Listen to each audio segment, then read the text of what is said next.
Boa noite, irmãos. Nós iremos dar sequência à nossa meditação em Timóteo. Convido que os irmãos abram suas Bíblias em 1 Timóteo, capítulo 3. Hoje nós iremos meditar dos versículos 8 a 13. Como nós vimos no último estudo, esse capítulo ele fala um pouco dos deveres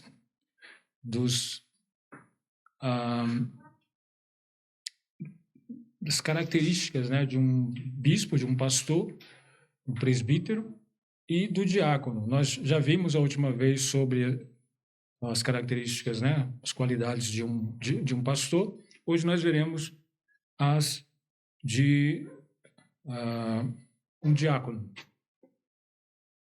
Ambos são servos, né? São servos, nós poderíamos dizer assim, servos oficiais, né? Servos que a igreja reconhece como um cargo oficial, porque é bíblico, porque está na Bíblia. E ambos, nós, quando atentamos para esses dois cargos, nós vemos um cargo de serviço. Mas não pode nunca sair da nossa mente a questão de que todos nós fomos chamados ao serviço. Todos nós fomos chamados para servir. Eu não sei se já aconteceu com vocês, mas comigo é impressionante, acontece muito. Talvez seja uma coincidência, não sei. Mas eu sempre que estou passando no trânsito e observo o pessoal trabalhando na obra pública, né? Geralmente eu vejo uma pessoa trabalhando e um monte olhando. Uns 10, 20. 20 é exagero, mas uns 5, 6 olhando. É impressionante, várias vezes já aconteceu isso. Na verdade, eu já ouvi até piadas sobre isso, né? Pessoas, quando chegam em uma obra onde tem uma pessoa só trabalhando, falam, nossa, parecendo obra da prefeitura, né? Só um trabalha, todo mundo olha. Bom, já virou até piada. Infelizmente, irmãos, isso às vezes se aplica dentro da igreja, né? Isso às vezes se aplica. A gente observa que, principalmente em igrejas grandes, às vezes isso nós vemos muito claramente.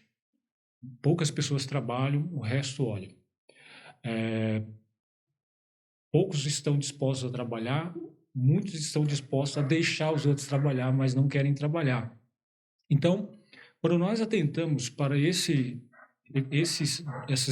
dois ofícios, né, diácono e pastor, eles são chamados para servir, mas de forma específica. Mas todos nós somos chamados para servir. Se nós declaramos Cristo como sendo o nosso Salvador, nós também precisamos ter em mente de que Ele é o nosso Senhor. E Ele sendo o nosso Senhor, nós somos servos dele. E fomos chamados para servi-lo, para fazer a sua vontade. A sua vontade é que nós o sirvamos e, de forma direta, sirvamos a igreja. Né? Porque nós servimos a Cristo servindo a igreja, né? Servindo as pessoas, servindo o próximo. E isso, irmãos, é muito claro. Jesus deixou claro isso, né? Nós vemos em todo o Evangelho Jesus ensinando o serviço aos seus discípulos. Eles deveriam servir. Lembra de um contexto onde eles, acho que é os 2 filhos de Zebedeu com a sua mãe, foram até Jesus, ela foi até Jesus e clamou, né? Senhor, eu peço que deixe um dos meus filhos sentar à tua direita e outro à tua esquerda no teu reino. E, né, depois que ela falou isso, os discípulos foram para cima dos filhos desses rapazes, né, dos filhos de Zebedeu, e descascou eles, né? Tipo assim, deram uma baita exortação neles. Mas a gente não devemos achar que eles estavam exortando com o pensamento correto. Provavelmente, por causa de outras passagens, nós podemos deduzir de que eles estavam exortando porque eles que deveriam estar ao lado de Jesus e não aqueles homens. Porque nós vemos em um outro contexto aqueles discípulos discutindo entre si. Quem seria o maior no reino de Deus, dos céus, né? Quem seria o maior no reino de Jesus Cristo? Quem estaria na melhor posição? Quem sentaria à direita ou à esquerda dele? E quando eles são pegos nessa discussão, Jesus os exorta. dizendo assim, Mateus capítulo 20, versículos 26 a 28. Não será assim entre vós, mas todo aquele que quiser entre vós fazer-se grande, seja vosso serviçal. E qualquer que entre vós quiser ser o primeiro, seja vosso servo. Bem como o Filho do Homem não veio para ser servido, mas para servir, e para dar a sua vida em resgate de muitos. Então, Jesus deixa bem claro de que se eles quisessem realmente ser o maior, que sirvam. Jesus, ele deixa bem claro, ele não veio para ser servido, mas para servir. E se nós queremos seguir Jesus, esse Jesus, nós devemos também fazer as mesmas coisas. Devemos servir. Eu não sei se vocês já assistiram filmes onde nesse filme tem o Corredor da Morte. Quando as pessoas estão ali para morrer, né?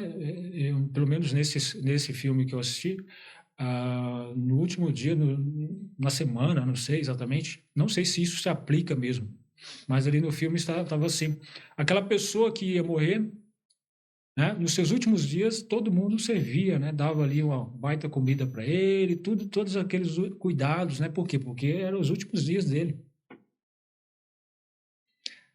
Eram os últimos dias dele. O nosso Senhor Jesus Cristo, ele deixa uma grande lição, irmãos. Nos seus últimos dias, ele que poderia e que deveria estar sendo servido, estava servindo. E ele dá uma lição na prática aos discípulos, mostrando para eles o que ele queria que eles aprendessem. O serviço, eles deveriam servi-lo. Eles foram chamados não para serem servidos, mas para servir. Infelizmente, nós percebemos, né, pessoas que adentram em igrejas, eu não estou dizendo no nosso meio, mas em outros locais, as pessoas se adentram achando que elas chegarão ali e serão servidas o tempo todo. É claro que há momentos e outros que seremos servidos por aqueles que estão servindo, mas nós fomos chamados para servir. Todos nós. Jesus diz assim, Lucas capítulo 22, versículo 27, pois qual é o maior? Quem está à mesa ou quem serve? Porventura não é quem está à mesa? Eu, porém, entre vós, sou aquele que serve. Aí Jesus mostra àqueles discípulos, né, que se eles querem ser igual a Jesus, essa, na verdade, é uma das nossas orações, sermos mais parecidos com Jesus. Se nós queremos ser mais parecidos com Jesus, se isso faz parte das nossas orações, é o objetivo das nossas vidas, então nós devemos aprender a servir. Devemos servir como ele serviu. Vou ler aqui uma parte do trecho lá em João capítulo 13, versículos 14 a 17. Ora, se eu sou Senhor e Mestre, vos lavei os pés, vós deveis também lavar os pés uns dos outros. Porque eu vos dei o exemplo, para que como eu vos fiz, façais vós também. Na verdade vos digo que não é o servo maior do que o seu senhor, nem o enviado maior do que aquele que o enviou. Desculpe, irmãos, eu perdi aqui.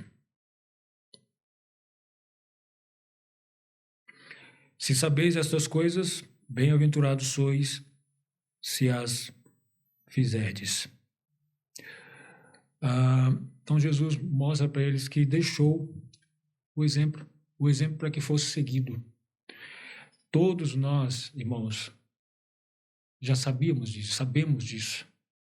Sabemos que Jesus serviu e deixou o exemplo para que nós servíssemos. Mas de que forma devemos servir? Devemos lavar os pés uns dos outros.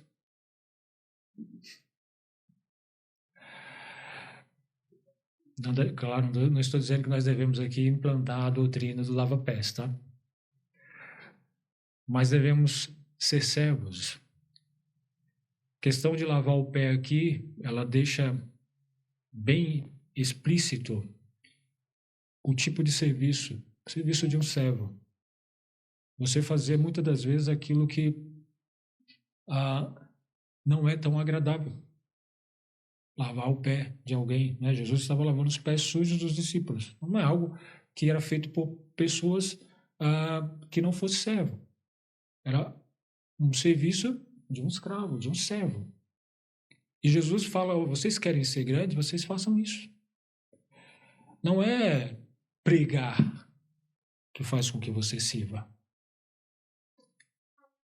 Pregar também é um serviço. E os bispos, aqueles que são chamados, devem fazer com grande fidelidade. Mas muitas das vezes as pessoas pensam que o serviço é simplesmente pregar ou cantar. Aqueles serviços que geralmente as pessoas enxergam. Mas o serviço, principalmente nesse que nós iremos meditar um pouco, do diácono, ele passa despercebido. Muitas vezes não é nem visto. Quantas vezes você vê falar dos diáconos em Atos? A não ser lá no capítulo 6, quando começa ali o ofício de diácono. Poucas vezes nós ouvimos falar, realmente, ouvimos falar, mas poucas de algumas pessoas que serviram, que estavam fazendo esse ofício. Mas ele é importante, assim como o do presbítero.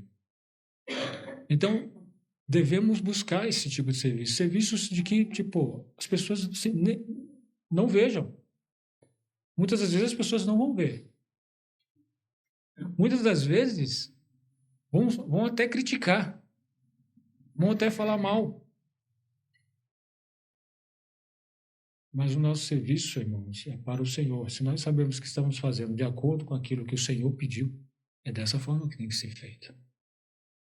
Então, Jesus chama para servir, e é esse tipo de serviço. Muitas das vezes é menosprezado, é rejeitado, é desprezado pelas pessoas. A maioria não quer esse tipo de serviço. Quer um serviço que chame a atenção, que mostre. Os discípulos queriam sentar uma à direita e uma à esquerda, serem pessoas importantes, destacadas, vistas, reconhecidas. Mas Jesus chama eles para servir, fazer algo que muitas das vezes ninguém quer ver. As pessoas não veem, né? Não quer ver, não veem.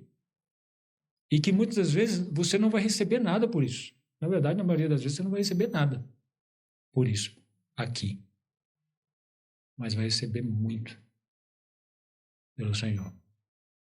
Então Jesus deixa claramente esse recado aos seus discípulos naquela época e a nós hoje. Isso precisa estar bem claro nas nossas mentes. O que é o serviço ao Senhor? Quem é chamado para servir ao Senhor? É somente o pastor? É somente o diácono?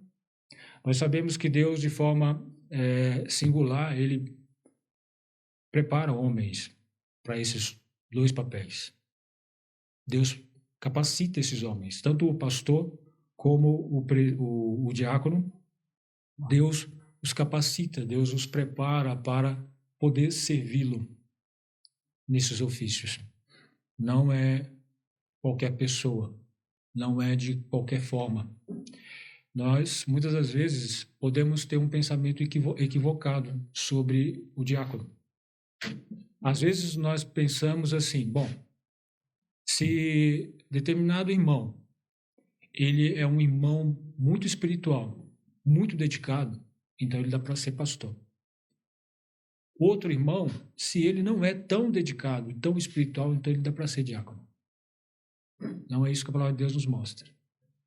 Quando nós analisamos esse texto que o apóstolo Paulo deixa com essas características e analisamos lá também Atos capítulo 6, onde se inicia ali o ofício dos diáconos, o que é exigido daqueles homens é que eles sejam cheios do Espírito Santo e que tenham qualidades iguais às qualidades de um pastor. Então, ambos têm que ser muito espirituais para exercerem tais papéis. Não é um que tem que ser mais espiritual do que o outro. Deus vai mostrar quem ele quer em qual ofício, mas ambos têm que ser espirituais, têm que ser preparados. É com essa visão que a igreja precisa olhar para esses homens, né? Para essas pessoas que irão exercer esses cargos. Então, nós vamos aqui para o nosso texto, né? Olhar essas qualificações. Eu gostaria de ler texto inteiro, depois vamos ver aqui alguns pedaços. 1 Timóteo capítulo 3, versículo 8 a 13, diz assim a palavra do Senhor. Da mesma sorte os diáconos, sejam honestos, não de língua dobre, nem dado a muito vinho, não cobiçosos de torpe ganância, guardando o mistério da fé numa consciência pura. E também estes sejam primeiro provados, depois sirvam, se forem irrepreensíveis. Da mesma sorte, as esposas sejam honestas, não maldizentes, sóbrias e fiéis em tudo. Os diáconos sejam maridos de uma só mulher e governem bem a seus filhos e sua própria casa. Porque os que servirem bem como diáconos adquirirão para si uma boa posição e muita confiança na fé que há em Cristo Jesus. Bom, irmãos, a primeira qualificação que nós vemos aqui para um diácono, nós vimos também para o presbítero, né? Que ele seja honesto, da mesma sorte os diáconos sejam honestos. Bom, como eu disse na última vez, a honestidade às vezes a gente resume a somente dinheiro, né? A pessoa foi desonesta por quê? Porque lidou mal com o dinheiro. Honestidade, ela vai muito além disso. Honestidade envolve todo um comportamento numa sociedade. Se a gente olhar no dicionário, eu olhei lá, mas não anotei, você ir de acordo com todos os padrões da sociedade, padrões aceitáveis pela sociedade. Nós sabemos que nós não andamos de acordo com os padrões aceitáveis, de acordo com a ética da sociedade. Nós andamos de acordo com a ética cristã, porque sabemos que muita coisa que é ético para a sociedade não é ético para o cristão. Então, ou seja, a honestidade aqui para o cristão envolve andar de acordo com a palavra de Deus, andar de acordo com o cristianismo, ter uma vida moderada, uma vida organizada, uma vida decente, em vários aspectos. Não é somente se resume à questão financeira, mas a questão em vários aspectos. Então tem que ser uma pessoa bem organizada. Por quê? Porque o diácono ele precisará adquirir respeito das pessoas. Então ele precisa passar para as pessoas que têm um propósito sério naquilo que ele está fazendo, no seu serviço para as pessoas. E assim as pessoas vão poder, aquelas pessoas que vão ser servidas por ele, vão poder olhar para ele, confiar nele e respeitá-lo pelo que ele está fazendo. Se não houver uma honestidade por parte de quem faz tal tipo de serviço, dificilmente ele vai ter das pessoas que vão estar servindo seriedade, confiança, respeito. Então é necessário, né? Esse requisito ele é necessário por causa disso, não somente para o diácono, mas para o pastor. Ambos precisam ter o respeito, e esse respeito ele é conquistado pelo comportamento do próprio pastor, do próprio diácono, né? Então, esse seria uma das características. A segunda, né? A segunda qualificação, não de língua dobre. Bom, ele não pode ser um homem, né? Língua dobre, fala uma coisa e outra. Ou seja, ele não pode ser uma pessoa que fale algo para um irmão e depois fale o contrário para outro irmão. Ele precisa falar as mesmas coisas para, independente de quem seja. Precisa falar as mesmas verdades. Por quê? Porque precisa passar confiança. Precisa ser um homem de uma única palavra. Porque, irmãos, muitas das vezes, o diácono ele é colocado para administrar as finanças da igreja. Dinheiro, os recursos que muitas das vezes há na igreja. Então, para tal, ele precisa ser alguém confiável. Não pode ser uma pessoa que fale algo para alguém, fale algo para alguém, querer algo diferente para uma outra pessoa, para poder agradar a todos. Não. Precisa ter uma única palavra. Se é B para um, é B para outro. Não muda. É isso, não ter palavra, não ser de língua dobre, né? É falar X. Bom, não precisa continuar falando, né? Vocês já entenderam. Então é necessário isso, né? Ele precisa ser uma pessoa confiável. É alguém que tenha palavra dobre, que fale, né, uma coisa aqui e contradiz ali, essa pessoa não passa confiança. Ainda aqui no versículo, né? Não dados a muito vinho. Ou seja, né, o diácono ele não pode ser um viciado em bebida, assim como qualquer cristão. Não somente bebida, né? Às vezes a gente pensa que o vício somente da bebida que é pernicioso. Não. Muitas coisas podem ser perniciosas, até aquelas coisas que aparentemente parecem ser inocentes. Mas nós não devemos nos permitir ser controlados por nenhuma delas, né? As coisas não devem nos controlar. Então, não era permitido que o diácono, o bispo também, pastor, fosse viciados em bebida, fosse homens que se deixassem levar pela bebida. Um ponto interessante da questão do diácono é que eles tinham um papel de estar na casa das pessoas, né, para saber como que as pessoas estavam, como que estavam as famílias, se estavam passando por necessidades ou não. E uma característica de uma família hospitaleira, sabe o que era? Não era oferecer café. Naquela época eles não ofereciam muito café, eles ofereciam vinho. Era isso que ofereciam. Em muitas casas, quando você era bem recepcionado, você recebia um vinho, ó. Então você não poderia ser aquela pessoa que falasse, me dá só 2 dedos aí. Não. O diácono deveria ser um homem controlado. Porque, esse é um dos pontos, né? Ele não poderia se deixar levar pela bebida, se perder na embriaguez. Então, é uma característica importante também no diácono. Ainda no versículo aqui, né? Não cobiçoso de torpe ganância. O diácono não poderia ser o homem que buscasse ganhos desonestos, de forma desonesta, porque ele tinha a obrigação, irmãos. Naquela época havia muitas viúvas, pessoas órfãos, pessoas que precisavam de recursos. E às vezes o diácono ele tinha a incumbência de dar dinheiro, de dar alimentos, suprimentos a essas pessoas.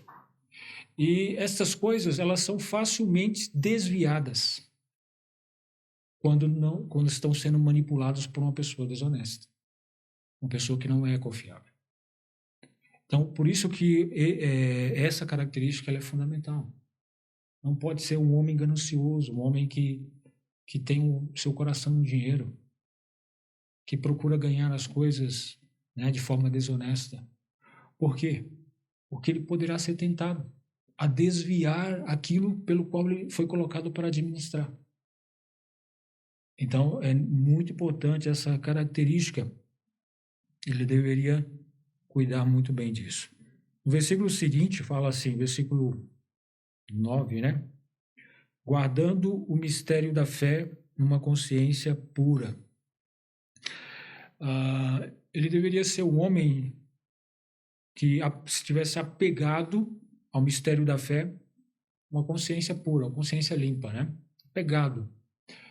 Esse mistério da fé, tem uma outra tradução que fala que esse mistério da fé, eles tratam como verdades profundas.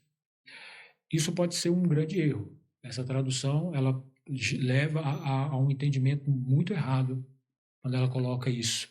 Por quê? Porque essas verdades muito profundas dão um entendimento de que é algo desconhecido, algo que não se conhece, algo difícil de entender, de compreender, e que o diácono deveria ser um homem que buscasse essas coisas. Quando o apóstolo Paulo se refere a mistérios, a coisas, mistérios da fé, ele está se referindo ao evangelho. Aquilo que no passado estava oculto, mas que naquele momento, por isso que ele usa essa palavra mistério, que naquele momento estava revelado. Todos estavam ouvindo, estavam podendo crer. Então, Estes homens não são chamados para ter convicção, eles precisam ter convicção a isso, serem apegados a essa verdade, terem convicções no Evangelho, na verdade. Eles precisavam ter isso. E uma consciência pura, ou seja, a sua consciência não poderia o acusá-lo. Ou seja, um homem que tem muito conhecimento da verdade, mas a sua consciência o acusa constantemente, porque ele não cumpre nada. Na verdade, essa é uma característica que precisa existir na vida de todos nós, irmão. A nossa consciência deve ser sempre pura. Sempre limpa, né? Não nos acusando, porque nós não estamos fazendo aquilo que está de acordo com as Escrituras. E quanto mais nós conhecemos as Escrituras, mais nós conhecemos quem nós somos, o quão falhos ainda somos. Mas a palavra de Deus nos exorta a estarmos sempre progredindo com uma consciência pura. Por mais que conheçamos, quanto mais olhamos para esse espelho e ele nos mostre o quão feios nós somos, nós devemos continuar persistindo em parecer mais com Cristo. A nossa consciência não nos acusar de que nós não estamos cumprindo a palavra de Deus, de que o que foi pregado no domingo eu já na segunda-feira já não estava fazendo, já estava na verdade me rebelando contra aquilo. Então precisamos, né, ter isso. Não somente um diácono precisa ter isso, né? Essa é uma qualificação dele, mas todos nós precisamos. No versículo 10, diz assim: e também estes sejam primeiro provados, depois sirvam, se forem irrepreensíveis. Esse irrepreensível, nós vimos lá, é um requisito também do presbítero, seja irrepreensível. Ou seja, uma pessoa que não se ache nada contra ele. Pessoa que seja investigada e não se ache nada. Nada que o condene. Ou seja, ele precisa ser testado. Nós não devemos, a igreja nunca deve colocar uma pessoa para depois falar assim, vamos testar ele, vamos colocar ele no cargo e ver se ele vai, se funciona. Não. Essa não é a posição bíblica. A ordem bíblica é de que a pessoa que pretende assumir um cargo na igreja, seja como diácono, como pastor, ele precisa primeiro ser testado, ser provado. Se ele for aprovado, aí sim. Aí a igreja pode colocá-lo como pastor, como um diácono. Mas ele precisa primeiro ser testado. Infelizmente, muitos colocam a ordem inversa, né? Vamos colocá-lo aí. Como ele está com vontade de trabalhar, ele está com vontade de fazer, então deixa ele aí, a gente vai testando, vamos ver se vai funcionar. Não, os requisitos a serem preenchidos são esses. Homens cheios do Espírito Santo. Se preencheu esses requisitos, que são bíblicos, pronto, não precisa nenhum outro. Não precisa enxergar mais nada. Só esses. E assim, eles podem sim exercer o papel de diácono ou de pastor.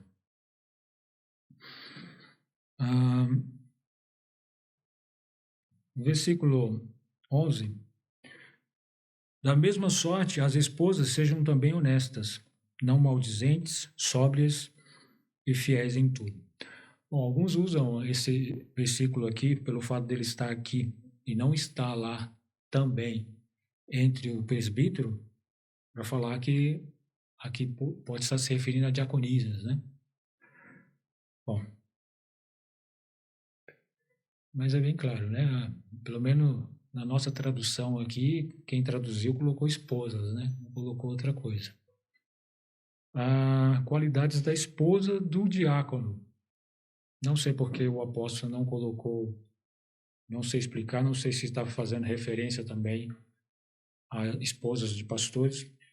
Claro que pode ser aplicado assim, mas foi colocado aqui nos requisitos para diácono.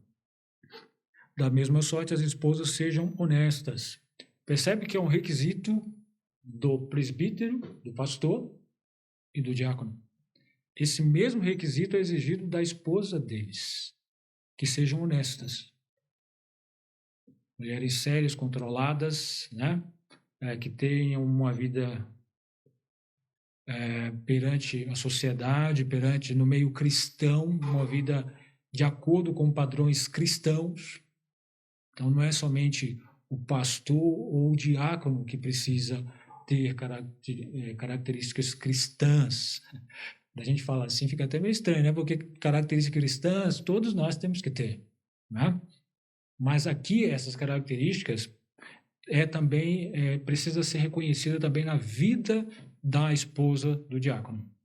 Ela também precisa ser uma irmã reconhecida como espiritual, como uma mulher honesta, né? Como diz aqui. A outra parte fala assim, não maldizente.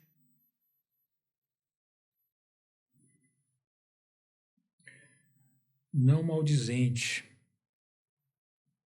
Engraçado, né? Por que só está aqui nas mulheres? Por que isso é um requisito só das mulheres? Será que os homens também não são? Será que os homens não fazem fofocas? Irmãos, aqui quando fala maldizentes, não é simplesmente fazer fofocas, né? Fazer fofocas maldosas. É levantar calúnias. É falar mal. É sobre isso que está falando. Então, assim, é uma característica que tanto a mulher como o homem precisam ter o controle na língua. Porque nós sabemos que a língua ela pode destruir uma igreja. Se as pessoas não controlam as suas línguas, elas podem destruir uma família, podem destruir uma igreja por causa da língua. Se essas mulheres não tivessem controle e começar a sair de porta em porta, de casa em casa, né, espalhando curiosidades deliciosas, né, porque o nosso ouvido parece que coça para ouvir coisas assim. Não sei se você já percebeu. Vocês não são assim? Essas coisas assim, né, picantes, elas coçam o ouvido. Os olhos, né, a gente, opa, o que está acontecendo ali? Mas coisas, por exemplo, né, quando ele vai falar bem de alguém, você até cansa. Nossa, bajulação. Falando bem para quê? Agora, quando vai falar mal da pessoa, poxa, aí você, é mesmo, é? Puxa vida. Nossa, aí as antenas ficam assim. Mas quando a gente quer ouvir, a gente está ouvindo elogios de alguém, irmãos, é impressionante. A nossa carne como é. A gente não quer ouvir. A gente fica cansado, né? Bajulando, puxando, né? Devemos ter controle, irmãos, na nossa língua. E também nos nossos ouvidos.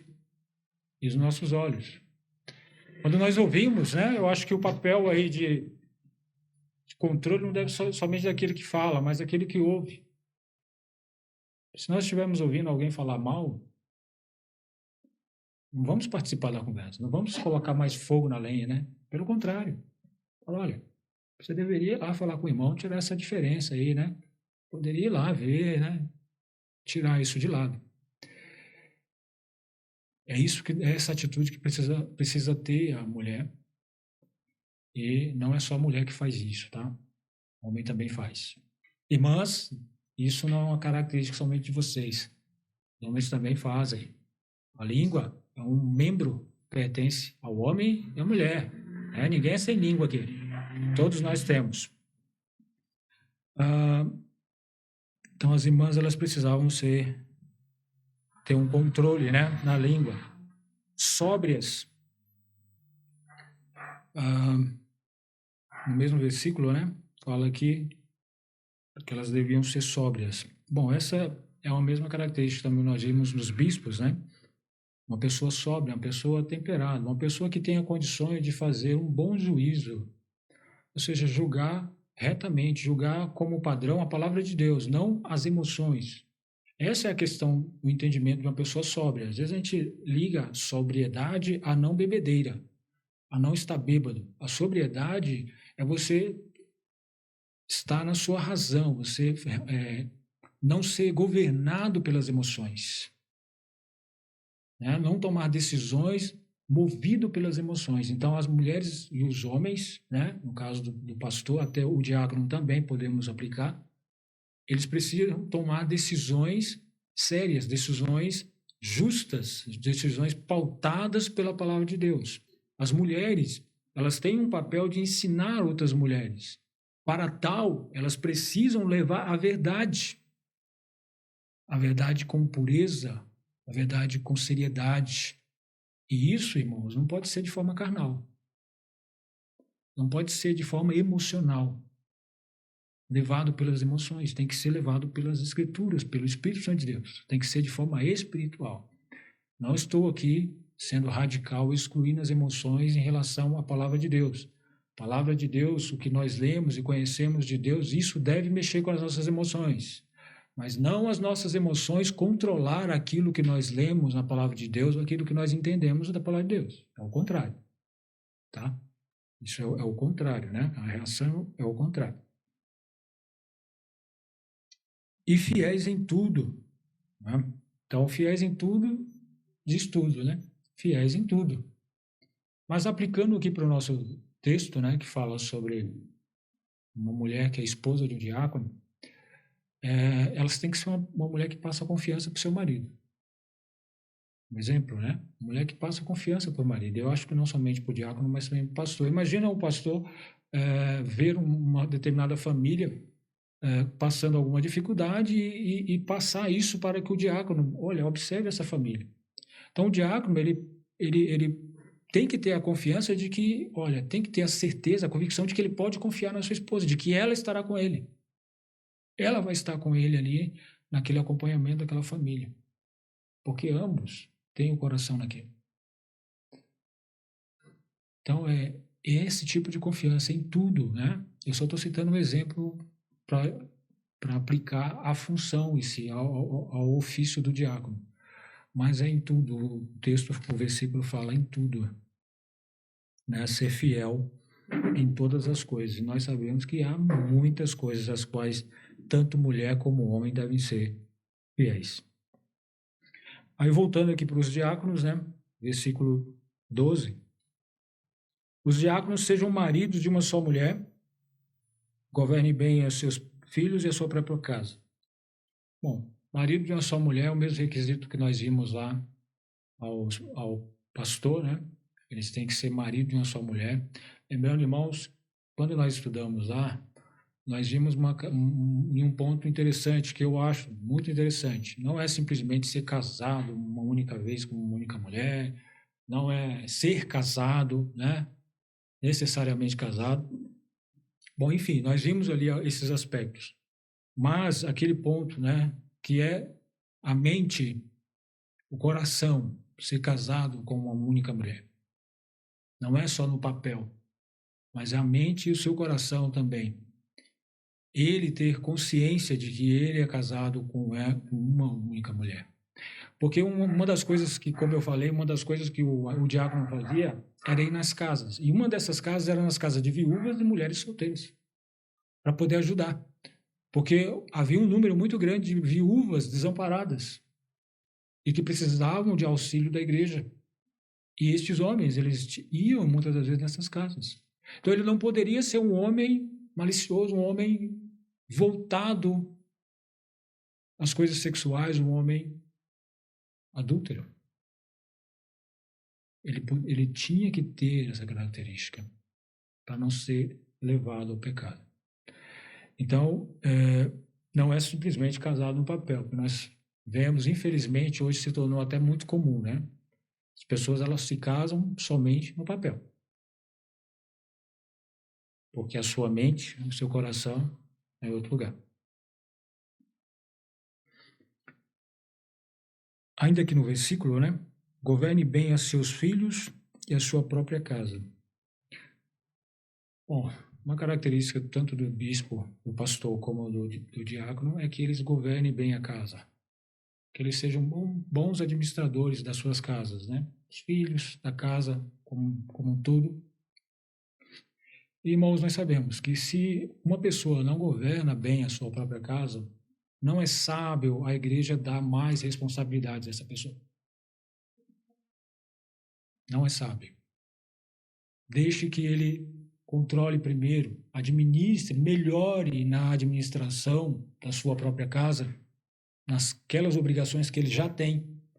E aí, se ele estiver apto, né, se ele estiver desenvolvendo bem os seus ofícios na sua casa, com seus filhos, aí sim a igreja pode começar a observá-lo. Talvez ele esteja começando a estar preparado para servir na igreja, mas nunca devemos dar mais obrigação a uma pessoa que não está conseguindo lidar com as obrigações que já tem. Então, ou seja, baseado nessa lista, irmãos, nós nunca devemos dar obrigações como essas a uma pessoa simplesmente porque ela está demonstrando interesse em fazer. Infelizmente, né? Eu, de certa forma, até participei aconteceu algo assim comigo. Entrei, né? As pessoas entram na igreja, novo convertido, e imediatamente a igreja já, opa, toma aqui um cargo, toma aqui uma função, toma aqui isso e tal. Claro, ninguém me fez ser pastor ou alguma coisa parecida, ou outras funções. Mas, irmãos, nós devemos ter muito cuidado. Não devemos dar cargos a pessoas simplesmente porque elas estão mostrando vontade de trabalhar. Elas precisam mostrar características de que podem exercer tal função, de que estão aptas a exercer tal função. Então, quando essas pessoas demonstram características assim, aí sim, não é a boa vontade. Precisa ter características bíblicas, né? Características de que vai exercer isso, de que realmente Deus tem preparado essa pessoa para tal. Bom, aí depois disso, né, no versículo 13, o apóstolo mostra aqui as recompensas para esses homens, né? Versículo 13, porque os que servirem bem como diáconos adquirirão para si uma boa posição e muita confiança na fé que há em Cristo Jesus. Bom, uma posição, né, uma posição elevada. Isso nós podemos considerar, né, que pode ser que o apóstolo esteja querendo dizer um reconhecimento da igreja, né? Uma posição, algo que a igreja esteja reconhecendo, uma pessoa como ofício, um cargo oficial da igreja, né? Mas não somente isso, porque a Bíblia tem um grande exemplo, né? Jesus, ele se fez servo e serviu fielmente. E Deus o exaltou grandemente. Então, irmãos, por mais que alguém sirva a igreja e sirva com fidelidade, mas não seja reconhecido pela igreja por aquilo que ele fez, saiba que Deus está reconhecendo tudo o que você está fazendo. Deus reconhece. E Deus vai recompensar. Porque você serviu, porque Jesus diz, né? Todo aquele que se humilha será exaltado. Mas aquele que se exalta, esse será humilhado. Então, se você está servindo e não está sendo exaltado por isso, ou reconhecido por isso, não se preocupe. Não é para isso que você deve servir. O Senhor o exaltará. Assim como o Senhor exaltou a Cristo, Ele é que nos exaltará, né? Ele que nos dará a recompensa. Ainda ele refere aqui, né? Muita confiança. Deixa eu ler aqui o versículo. Muita confiança na fé que há em Cristo Jesus. Com essa muita confiança, né, na fé que há em Cristo Jesus, nós podemos entender que seria você ter muita confiança em se achegar a Deus por Cristo Jesus. Porque você sabe daquilo que Cristo fez e a sua vida, a sua fé, a fé que você tem em Cristo, o leva a chegar a Deus com confiança. A clamar a Deus com confiança. sabendo que Deus está ouvindo e que Deus vai responder conforme a sua vontade, e que a sua vontade é boa, é agradável. Então, essa seria a questão de confiança, né? Na fé que há em Cristo Jesus. Essa confiança, irmãos, quando nós temos essa confiança, né, de nos achegarmos a Deus, nós conseguimos aplicar isso até no meio entre os homens. Quando nós lidamos com os homens, com as dificuldades, isso eu estou falando por causa do ofício de servo. Você servir, muitas vezes, não é fácil, porque você tem que abrir mão de você mesmo, abrir mão dos seus próprios direitos, para o bem do outra pessoa. E isso não é fácil. Não é fácil, porque nós temos que lutar contra nós mesmos, contra a nossa carne. E, irmãos, mesmo quando a nossa fé, ela sendo uma fé, uma confiança em Cristo, uma grande confiança em Cristo, ela nos auxilia a lidar com as coisas deste mundo. Assim como os amigos de Daniel, olha, Deus pode nos livrar, mas se Deus não quiser nos livrar, olha, pode esquecer, a gente não vai se ajoelhar perante a sua estátua. Isso é confiança. Isso é fé. É essa confiança, essa muita confiança, que um diácono, um presbítero, um pastor, eles adquirem, né? Eles podem adquirir com o tempo. Eles vão adquirindo por causa da sua dedicação, por causa da sua vida, por causa da busca ao Senhor. Então, irmãos, se alguém ele quer servir ao Senhor nessas características, nesses ofícios, né, de pastor e diácono, esse tal, ele precisa se achegar mais ao exemplo de servo que é Jesus Cristo. Cristo é o nosso exemplo de servo. Então, precisa-se haver uma convivência maior com Jesus Cristo. Se nós queremos aprender a servir, a ser servos, nós precisamos nos aproximar ao mestre dos servos, que é o nosso Senhor Jesus Cristo. Precisamos ter uma convivência melhor com Ele para podermos aprender a servir. Se não conseguimos ter essa convivência, nós não conseguimos aprender a servir. Nós nos colocaremos na posição de servidos, de querer ser servidos, mas não de servir. Irmãos, seja chamado ou não para esses ofícios, todos nós somos chamados a servir. Todos nós. Então, se você está achando que não tem nenhum emprego aqui dentro da igreja, pergunte ao seu pastor. Com certeza ele vai arrumar um para você. Se você está desempregado, não se preocupe, aqui dentro da igreja você tem um emprego garantido. Só que a má notícia é que você não vai ser remunerado. Não aqui, não pela essa igreja. Por enquanto, não, essa igreja não tem dinheiro para isso. Mas você vai ser remunerado pelo Senhor. E isso é uma grande bênção, irmãos, e nenhum dinheiro paga. Deus abençoe a sua palavra, obrigado pela atenção, e Deus nos ajude a colocá-la em prática.